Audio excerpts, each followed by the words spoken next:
that. And people, they start making stupid decisions and spending all sorts of money like this, right? And we see it everywhere. So that's what I lead with. I really try to lead with that motion. I'm like, hey, is there anything else you like? You guys go over like the pitches. You guys all know how to do that, right? And then what you want to do is, hey, this is the one time that you're ever going to be buying a set of knives. So ultimately, that means this is the one time or the best time to bundle.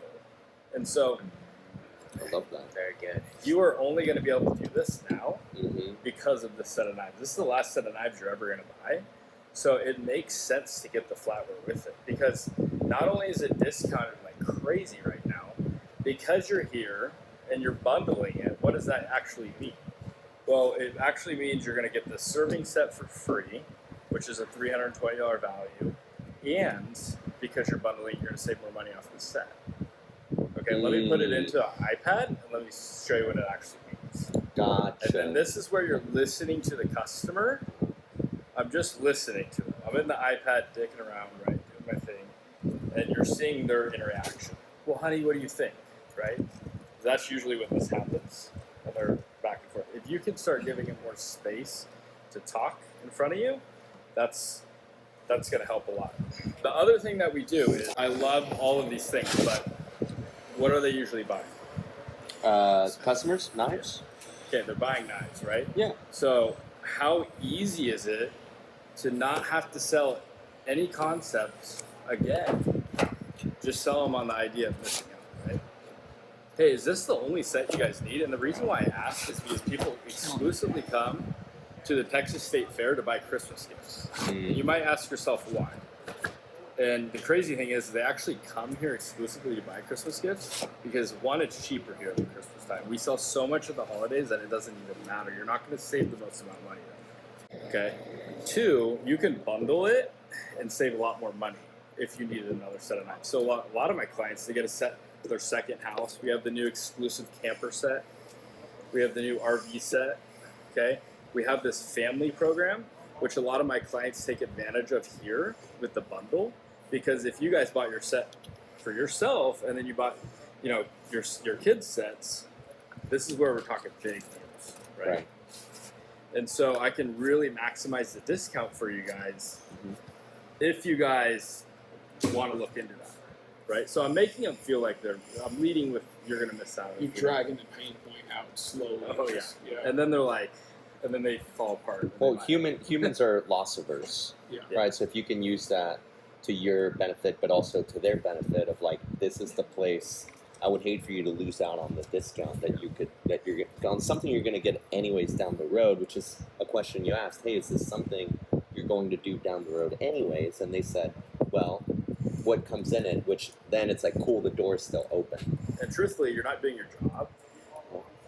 I mean, you're not doing your job of helping them if you're not getting those things. Right? Getting them those deals. 100%. Right? Yeah. So it's like, it's your job just to search for them the deals. That's all you're doing. Yeah. Right. You're not selling them anything. You're not like, I just like, hey, I'm here to get you the best thing. Sure. Right. You just tell me. Yeah, and I noticed that Jason, boy, he hates. I mean, I was just at a treat. Boy, I mean, when there's a big deal on the table, he has no qualms at like quickly going to just getting them. We're gonna get them some, they're getting hooked up. On those really big orders, he hooks them up. Oh yeah. Gotcha. And doesn't really wait around with it. Just boom, get to it. Okay. Yeah, and he's like it's still this much CPO. Like there's no reason to. Right. When you lead with the discount, just like what Foss was saying too. Well, go ahead. Sorry. Well, when you lead with the discount, not only do they like that, they get addicted to it. Sure. Right? They want more of it. Of course.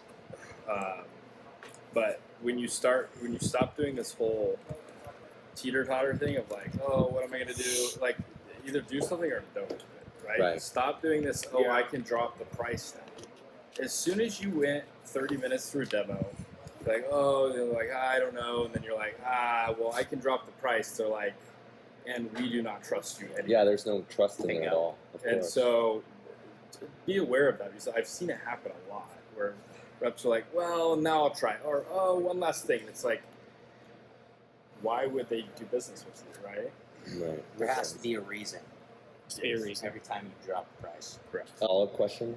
So, like, your customer that bought the 7K package, they were like, oh, well, we spent a lot of money, right? How do you like navigate that emotion of like, oh my gosh, I just spent a lot, to make them feel comfortable and confident? Because obviously they're kind of gauging your reaction to see how you're going to react. And if it's uncommon, I mean, a new rep might get super excited. Sure. Where it's like, how do you maintain the calm demeanor of like, yeah, I mean, it's $1,000, but it's only 5 months and there's no interest and you're gonna have this stuff forever.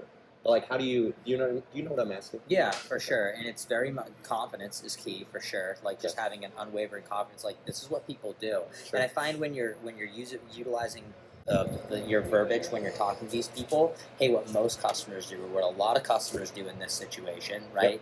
Making them feel like, hey, we're not the only person in this situation that's buying $10,000 worth of Cutco right now.